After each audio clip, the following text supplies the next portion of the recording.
Hello! Masayang umaga sa lahat. Tara at samahan nyo kami mamasyal ang aking mama.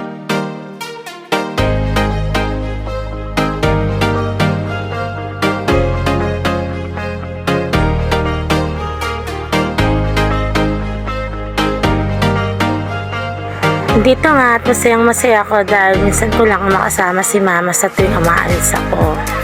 Yan, dito pumunta kami ngayon sa Palawan. Dahil nga ay nagipit nga ang lola nyo at ito ay nagsanla ng gold. Sinamahan niya ako. Dito pala ang baba ng mga percent nila. Sobrang ganda pala dito sa Palawan at mababait ang mga empleyado. Yan, si gandang bait niyan. Dito lang po yan sa amin, sa Tanyag, sa Santa Teresa po. At itong guardia nila ay napakabait din. Salamat sa iyo. So ito nga, tapos na kami.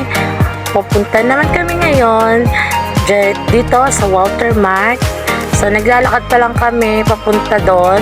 Sa sobrang init ng panahon, ay nauhaw talaga kami dyan.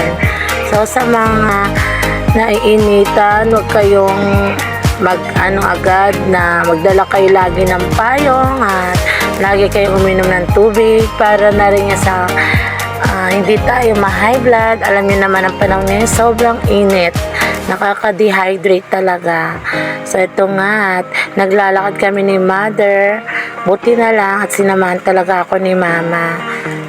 Ito nga pala ang aming lugar na napakaganda. Dito ako lumaki sa lugar na to at dito rin ako nakapagtapos ng aking elementarya. So andito na nga kami sa Watermark kasama ang aking mama. Yan. Nandito na. Inauna ko na si mama. Tara at libutin natin sa loob ng mall. Dito ililibot ko kayo sa loob na napakaganda at napakalinis na mall dito sa amin. Hello, at nakita ko nga si Sisi. Hello sa iyo. Konting chika, tuloy-tuloy lang kami ni mama. Yan, umakit nga si mama at biniro ko pa siya dyan. Kasi parang takot na takot siya. Si mama tuwan-tuwa siya. So masaya nga ako na naipapasyal ko rin si mama. Kaso may kulang si papa. Kasi nasa siya biyahe. So dito nga makikita nyo ang mga iba't ibang pamilihan. Dito malapit lang sa amin din at napakaswerte ng lugar namin dahil malapit sa amin ang mall. At ito nga ang aking favorite kainan, Siomai House. Napakasarap dyan.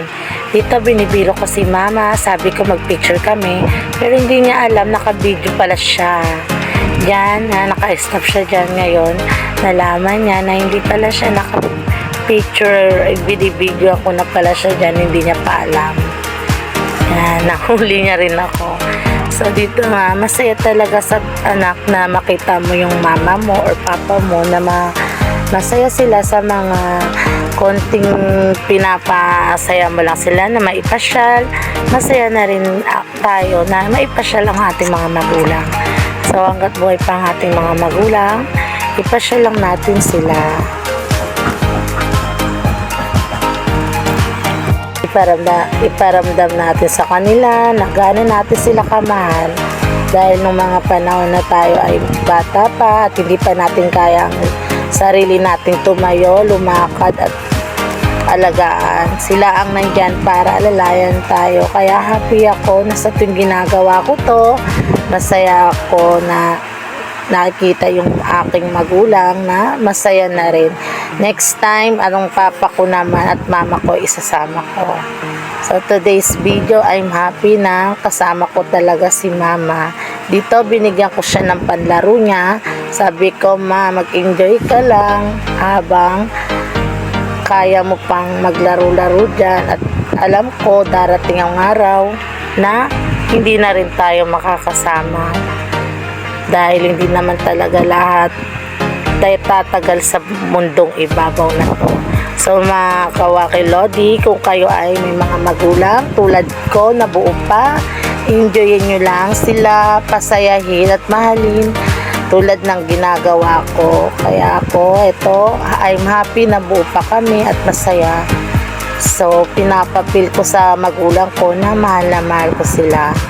Kaya ito, at binililibot ko talaga sa tuwing gusto ko na sana maano sila mama at papa, kaso lagi naman may trabaho kasi si papa at si mama, kaya talagang bihirang-bihira ko lang rin sila masama. So ito nga, tapos na kami maglaro dito sa Tom's World. Ngayon naman ay papakainin ko naman si mama sa favorite ng lahat, alam niyo na, sa Jollibee.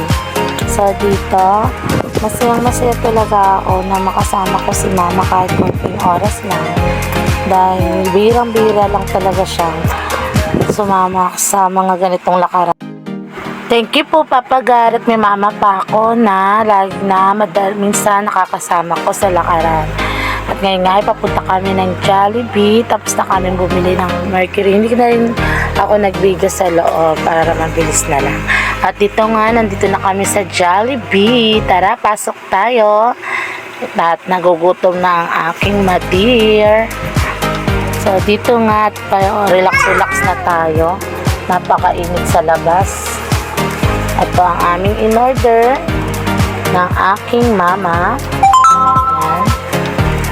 At siya ay kumakain na. Kain na po tayo mga kawaki Lodi. Dito ay mayroon na rin akong take out para sa aking anak na panganay.